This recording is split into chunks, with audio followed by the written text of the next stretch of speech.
दोस्तों, अगर आपने अभी तक भी प्रधानमंत्री आवास योजना का फ़ायदा नहीं उठाया, तो अब आप प्रधानमंत्री आवास योजना 2.0 के तहत इस योजना का लाभ उठा सकते हैं। इसके द्वारा आप बहुत ही आसानी से अपना नाम इस योजना में जोड़ सकते हैं और जैसे ही आपका नाम इस योजना में जुड़ जाता है, तब आप प्रधानमंत्री आवास योजना का लाभ उठा सकते हैं और ये आवेदन आप घर बैठकर अपने मोबाइल फ़ोन के ज़रिए भी कर सकते हैं। इसको अप्लाई करने के लिए क्या क्या डॉक्यूमेंट लगने वाला है, क्या इसका प्रोसेस है, कैसे आवेदन करना है, सब कुछ स्टेप बाय स्टेप हम इस वीडियो में जानेंगे। लेकिन दोस्तों, वीडियो को शुरू करने से पहले अगर आपने मेरे चैनल को सब्सक्राइब नहीं किया तो मुझे सपोर्ट करने के लिए प्लीज़ मेरे इस छोटे से चैनल को अपनी लिस्ट में जोड़ दें। सबसे पहले हम अपने मोबाइल या फिर लैपटॉप पर गूगल क्रोम पर जाकर सर्च करेंगे PMAY 2.0। सबसे ऊपर जो लिंक दिख रहा है प्रधानमंत्री आवास योजना अर्बन 2.0, इस पे हम क्लिक करेंगे। यहाँ पे गवर्नमेंट ऑफ इंडिया का ऑफिशियल पेज ओपन हो जाएगा। यहाँ पे आपको पूरी डिटेल में सब कुछ बताया गया है। ये इंग्लिश में भी दिया गया है और हिंदी में भी, आप जिसमें कंफर्टेबल हो आप इसे रीड कर सकते हो। इसके बाद नीचे यहाँ क्लिक टू प्रोसीड पर क्लिक कर देंगे। इसके बाद कुछ इस तरह का इंटरफेस ओपन हो जाएगा। इसके बाद देखें, यहाँ पर बताया गया है आवेदन करने के लिए आपको किन किन डॉक्यूमेंट की ज़रूरत पड़ने वाली है। यहाँ पर भी आपको इंग्लिश और हिंदी दोनों ही ऑप्शन आपको देखने को मिल जाएंगे। आप जिसमें भी रीड करना चाहो आप कर सकते हो। तो पहला डॉक्यूमेंट जो आपको रिक्वायर्ड होगा वो है आपका आधार कार्ड, जिसमें आपका आधार कार्ड नंबर, आपका नाम और आपकी डेट ऑफ बर्थ लिखी होती है। दूसरा, आपके घर में जितने भी फैमिली मेम्बर्स हैं उन सब के पास आधार कार्ड होना चाहिए। तीसरा, जिसके भी नाम से आप आवेदन कर रहे हैं उसका अपना एक बैंक खाता होना चाहिए और आपका आधार जो है वो बैंक खाता से लिंक होना चाहिए।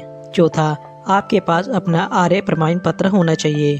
पांचवा, आपके पास अपना भूमि दस्तावेज होना चाहिए। अगर आपके पास ये सारे डॉक्यूमेंट हैं तो आप अभी घर पे बैठे आवेदन कर सकते हैं। इसके बाद नीचे यहाँ प्रोसीड पर क्लिक करेंगे। प्रोसीड करने के बाद आपके पास कुछ इस तरह का इंटरफेस ओपन हो जाएगा। यहाँ सबसे पहले आपको अपनी स्टेट सेलेक्ट करनी होगी।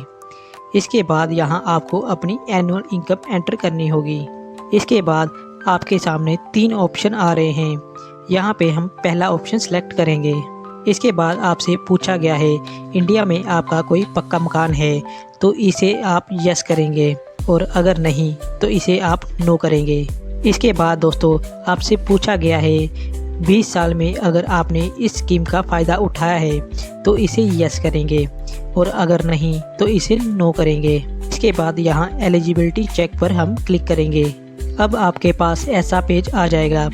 आप जिसके भी नाम से आवेदन कर रहे हैं उसका आधार नंबर यहाँ पे एंटर करेंगे।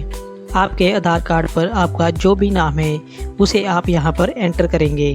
इसके बाद नीचे जाएंगे तो हमारे पास एक खाली बॉक्स आ जाएगा। इसे हम यहाँ पर टिक करेंगे और नीचे जनरेट OTP पर क्लिक करेंगे। आपके आधार कार्ड के साथ जो मोबाइल नंबर लिंक्ड है उस नंबर पर आपको एक OTP सेंड किया जाएगा। उस OTP को आप यहाँ पर एंटर कर देंगे। इसके बाद सबमिट पर क्लिक करेंगे। सबमिट करने के बाद आपके सामने कुछ इस तरह का रजिस्ट्रेशन फॉर्म ओपन हो गया है। यहाँ पर 5 स्टेप दिए गए हैं, उसे हम यहाँ पर फिलअप करेंगे। पहला स्टेप है पर्सनल डिटेल, दूसरा स्टेप फैमिली मेम्बर्स डिटेल, तीसरा स्टेप हाउस होल्ड डिटेल, चौथा स्टेप एड्रेस डिटेल, पांचवा स्टेप बैंक डिटेल। इन सभी डिटेल को हमें यहाँ पर स्टेप बाय स्टेप फिल करना होगा। सबसे पहले हम यहाँ पर पहला स्टेप ओपन करते हैं जो है पर्सनल डिटेल। यहाँ सबसे पहले हमें अपना पैन कार्ड नंबर एंटर करना है, फिर अपना डेट ऑफ बर्थ एंटर करना है, फिर आपको अपना मोबाइल नंबर एंटर करना है, फिर अपनी एक पर्सनल ईमेल आईडी एंटर करनी है, फिर अपना जेंडर सेलेक्ट करना है। आप मैरिड हो या अनमैरिड उसे यहाँ पर सेलेक्ट कर लेना। इसके बाद आपसे पूछा गया है क्या आप अनाथ हैं, अगर हाँ तो इसे आप यस कर देंगे और अगर नहीं तो इसे नो कर देंगे। इसके बाद आपको अपने फादर का नेम एंटर करना है, फिर अपने फादर का आधार कार्ड नंबर एंटर करना है, उसके बाद अपनी मदर का नेम एंटर करना है, फिर अपनी मदर का आधार कार्ड नंबर एंटर करना है। इसके बाद यहाँ आपसे पूछा गया है रोजगार स्टेटस। आप एम्प्लॉय हो तो यहाँ पर एम्प्लॉय सेलेक्ट कर लेना। अगर आप लेबर हो तो यहाँ लेबर सेलेक्ट कर लेना। और अगर आपका खुद का बिजनेस है तो यहाँ पर सेल्फ एम्प्लॉय सेलेक्ट कर लेना। यहाँ पे आपसे आवेदन का व्यवसाय पूछा गया है। आप जिस भी डिपार्टमेंट में काम करते हो उसे आप यहाँ पर सिलेक्ट कर लेना। अब यहाँ पे आपको अपना धर्म सेलेक्ट कर लेना है। अगर आप हिंदू हो तो हिंदू सेलेक्ट कर लेना। अगर आप मुस्लिम हो तो मुस्लिम सेलेक्ट कर लेना।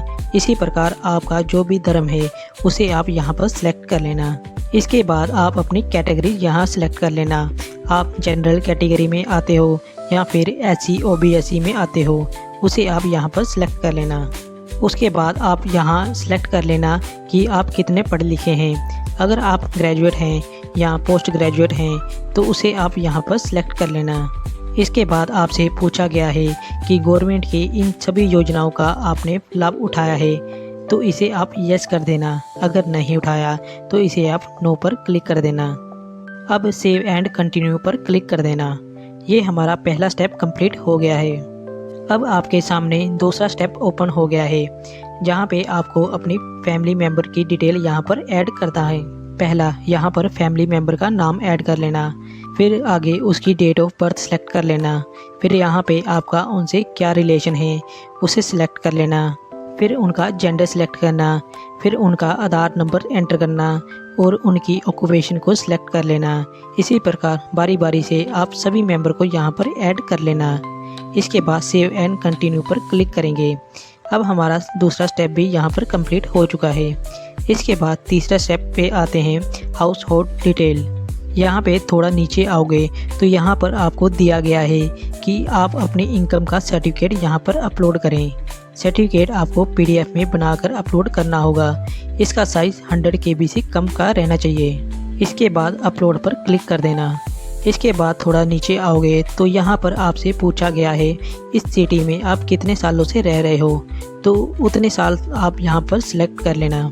उसके बाद जहाँ पे आप रह रहे हो, आप ओनर हो या रेंट पर रह रहे हो, उसे आप यहाँ सेलेक्ट कर लेना। इसके बाद सेव एंड कंटिन्यू पर क्लिक करेंगे।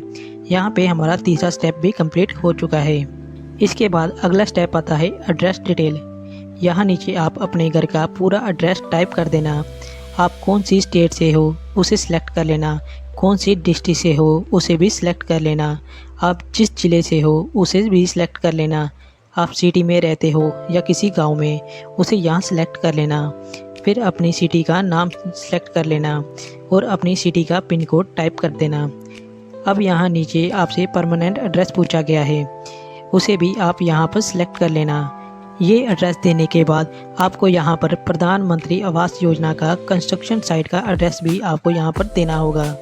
जैसे आपने ऊपर एड्रेस दिया है वैसे ही आप यहाँ पर नया घर बना रहे हो वो एड्रेस यहाँ पर एंटर कर देंगे। इसके बाद भूमि डॉक्यूमेंट आपको यहाँ पर अपलोड करना है। इसके बाद सेव एंड कंटिन्यू पर क्लिक करेंगे। अब यहाँ पर हमारा चौथा स्टेप भी जो है वो कंप्लीट हो चुका है। इसके बाद यहाँ नीचे आपसे पूछा गया है यहाँ जितनी भी योजना दिया गया है क्या आपने इन सभी योजना का लाभ उठाया है। अगर हाँ तो इसे यस कर देंगे, अगर नहीं तो इसे आप नो कर देना। इसके बाद यहाँ दोनों बॉक्स को टिक कर देना और अब यहाँ फाइनल सेव पर क्लिक कर देना। आपका प्रधानमंत्री आवास योजना का आवेदन फॉर्म यहाँ पर सबमिट हो जाएगा। तो दोस्तों आप देख सकते हो कैसे आप घर बैठे इस सिंपल तरीके से इस योजना का आवेदन कर सकते हैं। तो अगर आप घर बनाने का सोच रहे हैं तो अब आपको इस योजना के तहत सरकार की तरफ से बहुत मदद भी मिलने वाली है। मैंने तो इस योजना का लाभ उठा लिया है और मेरे 2.5 लाख रुपए मुझे वापस भी मिल चुके हैं। अब आपकी बारी है।